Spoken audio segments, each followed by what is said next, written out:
प्रिय विद्यार्थियों, फाइनली हमारे पास आ चुका है जो आपका पेपर यहाँ पर आप देख पा रहे हैं। कक्षा 11वीं जो अर्धवार्षिक आप देख सकते हैं, भौतिक शास्त्र यहाँ पर लिखा हुआ है 340 है। 1107 बी वाला ये पेपर है, हम आपका हिंदी दिया गया है। देखिए, रोल नंबर, कुल प्रश्नों की संख्या 19 रहेगी, जैसे कि आप जानते हैं। समय 3 घंटे रहेगा और कुल मुद्दे सेम एक क्वेश्चन आपका आएगा के पेपर में। तो सभी क्वेश्चन के क्या है, मैं आपको आंसर भी बताऊंगा। सभी क्वेश्चन के आंसर आपको इसी वीडियो में बताए जाएंगे, तो वीडियो को एंड तक देखिएगा। यदि चाहते हैं वो भी बिल्कुल आसानी से, तो आपको क्या है, इस वीडियो को पूरा एंड तक देखना होगा। यदि आप वीडियो देखेंगे तो आप पूरे में से पूरे अंक नहीं ला पाएंगे, इसलिए वीडियो को एंड तक देखिए। कि प्रश्न क्रमांक 1 से लेकर क्वेश्चन 19 तक सभी क्वेश्चन में आपको इस वीडियो में बताने वाला हूं, ठीक है। यदि आपने अभी तक क्या है वीडियो को लाइक नहीं किया, तो सबसे पहले वीडियो को लाइक कर दें एंड चैनल को यदि सब्सक्राइब नहीं किया है तो चैनल को सब्सक्राइब कर दें, क्योंकि वीडियो को लाइक करना भी बिल्कुल फ्री होता है और चैनल को सब्सक्राइब करना, ठीक है। तो चलिए अब वीडियो को आगे बढ़ते हैं। आपको कौन से क्वेश्चन तुरंत याद कर लेने हैं, एक भी क्वेश्चन ऐसा नहीं है जिसको आपको छोड़ना, ध्यान रखिएगा। 1 से 12 तक 2 अंक रहेंगे, 13-16 तक 3 अंक रहेंगे, 17 से 4 तक क्या है आपको 4 अंक रहेंगे, फिर 17 केवल आपका 4 अंक का एक क्वेश्चन आएगा, ठीक है। तो ये सभी जानकारी दी गई है, तो ये आपको पढ़ लेनी है, ठीक है। अब इसके बाद जो मेन हमारा है वो है हमारे क्वेश्चन आंसर, तो उनके हमें देखना है, ठीक है। तो देखिएगा, पहला क्वेश्चन आपका यहाँ पर दिया गया है, ये आप देख पा रहे होंगे। पहला क्वेश्चन आपकी स्क्रीन पर रहा, ठीक है। पहले क्वेश्चन में दिया गया है कि प्रकाश वर्ष मात्रक है, तो यहाँ पर आपको ऑप्शन दिए गए हैं समय का, दूरी का, प्रकाश ऊर्जा का, और यहाँ पर दिया गया है द्रव्यमान का, ठीक है। तो हमें बताना है जो प्रकाश ऊर्जा, जो आपका आंसर आएगा प्रकाश वर्ष मात्रक होता है, आपका दूरी का होता है। किसका होता है? दूरी का होता है। जो बा वाला आपको ऑप्शन दिया गया है ये आपका बिल्कुल सही हो जाएगा, ठीक है। अगले क्वेश्चन के बारे में बात करें, देखिए सेकंड क्वेश्चन हम देखते हैं, ठीक है। सेकंड क्वेश्चन आप स्क्रीन पर देख पा रहे होंगे। सेकंड क्वेश्चन ये रहा आपका, पिंड के लिए शून्य हो सकता है, तो गतिशील पिंड के लिए क्या शून्य हो सकता है, ये हमें बताना है। क्या वेग शून्य हो सकता है, विस्थापन, त्वरण या उपरोक्त सभी। तो जो गतिशील यदि पिंड है तो उसके लिए शून्य हो सकता है, तो वो हो सकता है इसका त्वरण, ठीक है। त्वरण शून्य हो सकता है, तो दूसरे का आंसर आपका हो जाएगा त्वरण, पहले का आंसर आपका हो जाएगा यहाँ पर दूरी, ठीक है। अगला क्वेश्चन देखते हैं, क्वेश्चन नंबर 3 में आपको बता देता हूँ। क्वेश्चन नंबर 3 यहाँ पर आप देख पा रहे होंगे। क्वेश्चन नंबर 3 में दिया गया है कि महत्तम ऊंचाई प्राप्त करने के लिए प्रक्षेपण कोण होना चाहिए, यानी कि हम अधिक से अधिक ऊंचाई प्राप्त करना चाहते हैं, तो हमारा जो प्रक्षेपण कोण कितना होना चाहिए, तो ये आपको होना चाहिए 90 डिग्री। तीसरे का आंसर आपको क्या हो जाएगा, 90 डिग्री आपका होना चाहिए, ठीक है। पूरे जैसे कि मैंने आपको बताया, यदि आप इस क्वेश्चन पेपर को जो मैं आपको बता रहा हूँ यदि कर लेते हैं तो 70 आउट ऑफ 70 आप गर्दा अपने पेपर में जो आपका होने वाला है, और आप हो सकता है टॉपर भी बन जाए अपने स्कूल के। तो इसलिए क्या है, आपको बिल्कुल भी हल्के में नहीं लेना है, वीडियो को पूरे एंड तक देखना है, ठीक है। और सभी क्वेश्चन को याद करना है। ऐसा नहीं है कि वीडियो देख लिया, क्वेश्चन को याद नहीं किया, ऑब्जेक्ट को याद नहीं किया, ऐसा बिल्कुल नहीं। आपको क्या करना है, आपको सभी क्वेश्चन याद भी कर लेने, तुरंत के तुरंत आपको इनको सभी को रट डालना है, ठीक है। देखिएगा विद्यार्थियों, अगले क्वेश्चन के बारे में हम बात करें तो अगला क्वेश्चन आपको स्क्रीन पर स्पष्ट दिख रहा होगा कि रॉकेट नोदन आधारित है, यानी जो रॉकेट नोदन का सिद्धांत है वो किस पर आधारित है। क्या द्रव्यमान संरक्षण पर आधारित है, या ऊर्जा संरक्षण पर है, या संवेग संरक्षण पर है, या उपरोक्त तीनों में से तीनों पर, यानी कि द्रव्यमान पर भी है, ऊर्जा पर भी है, संवेग पर भी है, ये दिए गए हैं, ठीक है। तो ये क्वेश्चन नंबर आपका 4 नंबर का यानी IB का है। तो रॉकेट नोदन का जो आपका सिद्धांत है वो जो मैं आपको बता देता हूँ, वो है आपका संवेग संरक्षण के सिद्धांत पर आधारित। संवेग, ये आपका हो जाएगा जो कि आपको दिया गया है, सा वाला ऑप्शन आपका बिल्कुल सही हो जाएगा, ठीक है। अगला क्वेश्चन देखिए, तो अगला क्वेश्चन आपको यहाँ पर दिया गया है जो कि है कि जड़त्व आघूर्ण का SI मात्रक लिखिए। Kilogram metre square, kilogram square metre, kgm3 और kgm, ये दिए गए हैं आपके 4 ऑप्शन, ठीक है। तो जड़त्व आघूर्ण का SI मात्रक इसे भी आप जान लीजिए। जड़त्व आघूर्ण का जो आपका मात्रक होता है वो आपका होता है किलोग्राम मीटर स्क्वायर, जो कि आपको ऑप्शन फर्स्ट में ही दिख रहा है, तो ये आपका बिल्कुल सही उत्तर हो जाएगा, ठीक है। तो यहाँ तक सभी आंसर क्लियर होंगे, यदि क्लियर है तो आप थम्स अप कर सकते हैं, ठीक है। आगे बढ़ते हैं। आगे सबसे महत्वपूर्ण क्वेश्चन अब आ चुका है जो कि है आपका केपलर का ग्रहों की गति संबंधी संरक्षण पर आधारित है, यानी कि जो केपलर महोदय थे उन्होंने ग्रहों की गति संबंधी दूसरा नियम दिया था, तो वह किसके संरक्षण पर आधारित है नियम, दूसरा नियम, ठीक है। क्या वो ऊर्जा संरक्षण के नियम पर आधारित है, या वो संवेग संरक्षण के नियम पर आधारित है, या वो कोणीय संवेग पर है, या इनमें से कोई नहीं, यानी कि जो जितने भी ऑप्शन दिए गए इनमें कोई भी ऑप्शन आपका नहीं है, ठीक है। तो देखिए क्वेश्चन नंबर जो आपका दिया गया है वो आपका 6 है, ठीक है। तो 6 का आंसर देख लीजिए। जो केपलर का ग्रहों को गति का दूसरा नियम था वो था ऊर्जा संरक्षण के नियम पर आधारित, ऊर्जा संरक्षण का नियम, ठीक है, ठीक है। और ऊर्जा संरक्षण का नियम क्या कहता है, ना तो ऊर्जा उत्पन्न की जा सकती है, क्या ना तो ऊर्जा उत्पन्न की जा सकती है और क्या है, ना ही नष्ट की जा सकती है, ना ही नष्ट की जा सकती है। ठीक है, उसे केवल एक रूप से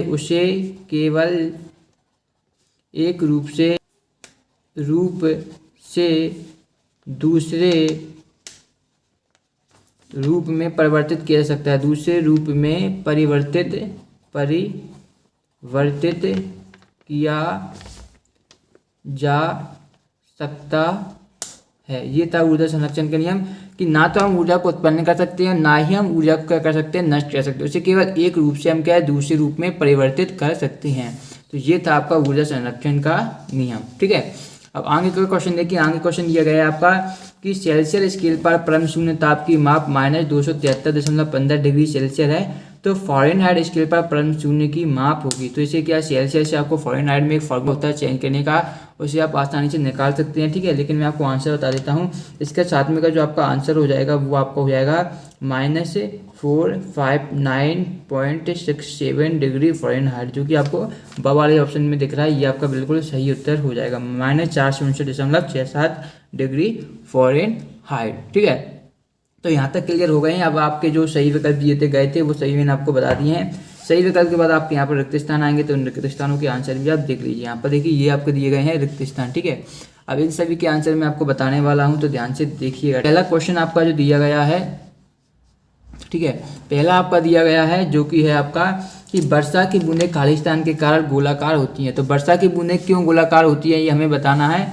तो मैं यहाँ पर लिख देता हूँ, ये आपके रिक्त स्थान के अब आंसर आपके आते स्थान के। ठीक है, तो देखिए क्या है, वर्षा की बूंदें खालिस्तान के कारण गोलाकार होती हैं। तो जो वर्षा की बूंदें होती हैं बहुत ही सिंपल है, आपने पढ़ाई होगा, यदि पिछली क्लासों में आपने थोड़ा बहुत भी पढ़ा है तो इसका आंसर आप जानते ही होंगे। ठीक है, बता देता हूँ, वर्षा की जो बूंदें होती हैं वो पृष्ठ तनाव के कारण गोलाकार होती हैं। तो पहले का आंसर क्या हो जाएगा आपका, पृष्ठ तनाव। ये आपका सही उत्तर हो जाएगा, पृष्ठ तनाव। ठीक है, सेकेंड लिख लेता हूँ, 3 4 के आंसर हम साथ में लिख लेंगे, ये थर्ड हो जाएगा, फोर्थ हो जाएगा। ठीक है, अब देखिएगा अगला दिया गया था आपका कि तुल्यकाली उपग्रह का परिक्रमण काल होता है। जो तुल्यकाली उपग्रह होता है उसका परिक्रमण हमें काल बताना है, क्या होता है। तो ये होता है 24 आवर, यानी कि 24 घंटे होता है, 24 घंटे का होता है तुल्यकाली उपग्रह का परिक्रमण काल। ठीक है, थर्ड दिया गया था आपका कार्य करने की दर को कहते हैं। तो आप बहुत ही सरल क्वेश्चन है, ये आपने 10th में ही पढ़ा हुआ, 9th में भी पढ़ा हुआ। कार्य करने की दर को हम शक्ति बोलते हैं। ठीक है, जिसे शक्ति को हम इंग्लिश में बोलते हैं पावर। ठीक है, और शक्ति का जो ऐसा ही मात्रक आपसे पूछा जाए, शक्ति का ऐसा ही मात्रक आपको होता है वाट। ठीक है, ये आपका ऐसा ही मात्रक होता है।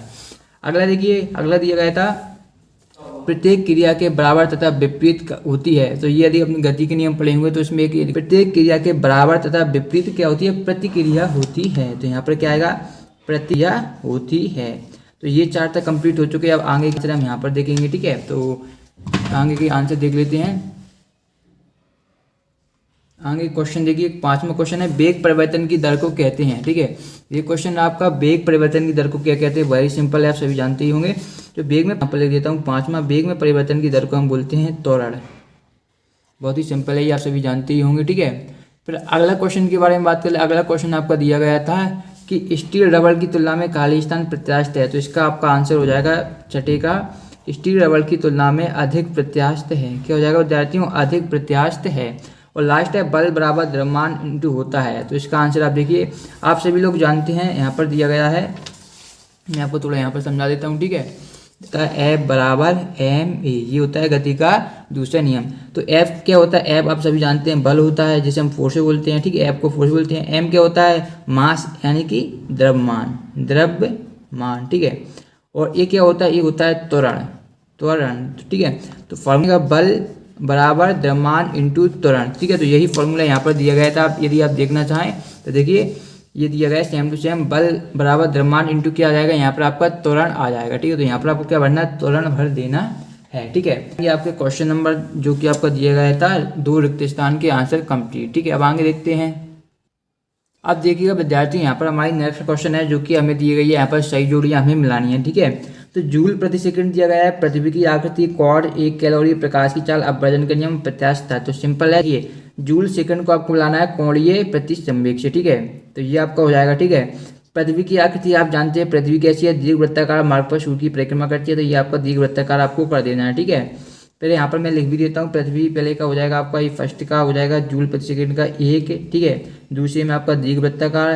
तीसरा है क्वाड्ज, तो क्वाड्ज क्या होता है, क्वाड्ज होता है आपका पूर्व प्रत्यास्थ, तीसरे में आ जाएगा। ठीक है, फिर आता है आपका, फिर दिया गया है आपका 1 कैलोरी, तो ये 1 कैलोरी में होती है आपके 4.2 जूल, तो ये आपका चौथा हो जाएगा। ठीक है, अब प्रकाश इंटू 10⁸ मीटर प्रति सेकेंड, तो ये आपका 5वां हो जाएगा। ठीक है, फिर आता है अपवर्जन का नियम, तो अपवर्जन का नियम पाउली महोदय ने दिया था, तो ये छठा आपको हो जाएगा। फिर आता है प्रत्यास्थता, तो प्रत्यास्थता बराबर होता है प्रतिबल अपॉन विकृति, यानी कि प्रतिबल बटे विकृति, तो ये आपका 7वां हो जाएगा। ठीक है, तो ये होगी आपकी सही जोड़ियाँ, इस प्रकार आपको करनी थी। लास्ट क्वेश्चन बचा है जो कि आपके ऑब्जेक्टिव में है, जो कि आपका एक वाक्य में उत्तर आपको देना है। ठीक है, अब देखिएगा फाइनल क्वेश्चन हमारा आ चुका है। ठीक है, जैसे कि मैंने आपको वीडियो में पहले ही बताया था, यदि आप क्या है टॉपर बनना चाहते हैं, अच्छे अंक लाना चाहते हैं अर्धवार्षिक एग्जाम में, तो आपको जो क्वेश्चन मैं बता रहा हूँ, इस क्वेश्चन पेपर को आपको हल्के में नहीं लेना है, रट देना है, बिल्कुल आपको क्या है ऐसे आग की तरह रट देना है। ठीक है, फिर आता देखिए प्रश्न चाहे एक वाक्य में उत्तर देना है। देखिए, एक खिलाड़ी गेंद को क्षैतिज से किस झुकाव पर फेंके कि गेंद अधिकतम दूरी तक जाए, तो वो किस झुकाव पर फेंके कि गेंद कैसी जाए, अधिकतम दूरी पर जाए। ठीक है, महत्वपूर्ण है, तो ये हो जाएगा आपका 45 डिग्री, यानी कि 45 डिग्री का एक कोण होना चाहिए आपका। ठीक है, तो मैं यहाँ पर आपको लिख के बता देता हूँ, इसको थोड़ा नीचे कर देते हैं। ठीक है, तो पहले का आपका आंसर क्या हो जाएगा, पहले का आपका आंसर हो जाएगा 45 डिग्री पर उसे फेंकना चाहिए। ठीक है, सेकंड की बात करें, सेकंड आपका दिया गया है कि कार का ऐसा ही मात्रक होता है, तो कार का ऐसा ही मात्रक होता है जूल, तो दूसरे का आपका आंसर हो जाएगा जूल। ठीक है, फिर दिया गया था कि पृथ्वी के केंद्र पर गुरुत्वीय त्वरण का मान कितना होता है, तो पृथ्वी के केंद्र पर गुरुत्वीय त्वरण का मान होता है वो 0 होता है, तीसरे का आंसर हो जाएगा 0। ठीक है, फिर दिया गया था आपका अगला जो कि है आपका क्वेश्चन नंबर है 4 कि बर्नौली प्रमेय के सिद्धांत पर आधारित है, तो जो बर्नौली प्रमेय है वो सिद्धांत आपको बता देता हूँ। बर्नौली प्रमेय है जो चौथे का आंसर हो जाएगा आपका, वो ऊर्जा संरक्षण के सिद्धांत पर आधारित है, ऊर्जा संरक्षण का सिद्धांत, ये है बर्नौली की प्रमेय। ठीक है, फिर आता है आपका एक कैलोरी व जूल में संबंध होता है, तो देखिए एक कैलोरी क्या होता है, एक कैलोरी बराबर होता है आपका 4.1868 जूल, ये संबंध होता है कैलोरी और जूल में, यानी कि एक कैलोरी बराबर 4.1868 जूल होता है। ठीक है, फिर आता है दो पिंडों के बीच की दूरी आधा कर देने पर गुरुत्वाकर्षण बल के मान पर क्या प्रभाव पड़ेगा, तो ये आपका VI क्वेश्चन है, VI का। ठीक है, तो यदि हम दो बीच की दूरी को आधा कर देंगे तो गुरुत्वाकर्षण बल का मान क्या 4 गुना हो जाएगा, क्या हो जाएगा 4 गुना हो जाएगा। फिर आता है प्रतिबल का मात्रक होता है, तो प्रतिबल का मात्रक मैं आपको यहाँ पर बता देता हूँ, प्रतिबल का आपका मात्रक होता है न्यूटन मीटर स्क्वायर, ये होता है आपका प्रतिबल का मात्रक। ठीक है, तो यहाँ तक आपके सभी आंसर क्लियर हो गए होंगे। ठीक है, तो ये अभी मैंने आपके ऑब्जेक्टिव कंप्लीट कराए हैं, जो कि आपके 25 नंबर के जो आपके 28 नंबर के आते हैं। यदि आप इनको तैयार कर लेंगे तो आपके 28 नंबर पक्के हो जाएंगे, बाकी के 2 अंक नेक्स्ट वीडियो में बताऊंगा। यदि आप इस वीडियो को लाइक करेंगे और चैनल को सब्सक्राइब करेंगे। PDF डाउनलोड करना चाहते हैं, डिस्क्रिप्शन में टेलीग्राम ग्रुप लिंक है, वहाँ से PDF डाउनलोड कर सकते हैं। मिलेंगे नेक्स्ट वीडियो में, तब तक देखिए आपको अपना चैनल